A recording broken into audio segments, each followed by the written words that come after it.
उहाँहरूको लाइफ चाहिँ अलिकता नम्बर वाइज प्लानेट राहुले रुल गर्ने भएर अप्स एन्ड डाउन। जहिले हामी राहु भन्ने बित्तिकै राहु र केतु दशा। हजुर।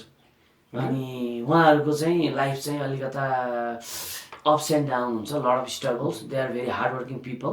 रोलर कोस्टर राइड जस्तै कहिले माथि राम्रो हुने, कहिले फेरि एकैचोटि नराम्रो हुने, फेरि राम्रो, जस्तो अप्स एन्ड डाउन हुन्छ। किनकि Rahu is like a shadow planet. उनीहरू प्लानेट होइन, एउटा स्याडो भएको भएर उनीहरूको लाइफ चाहिँ अनि अलिकति स्याडो भनेपछि डार्क साइडमा अलिकति बढी हाबी भयो एनर्जी। तर अहिले हजुरको अर्को कुरा अन द अदर ह्यान्ड चाहिँ कलियुगमा चाहिँ राहु छैन भने किनभने अहिलेको कलियुग भनेको त अलि मान्छेहरू बाटो टाटो हुनुपर्छ नि त। राहुवाला मान्छे चाहिँ एकदम चलाक, fast, sharp, like a current.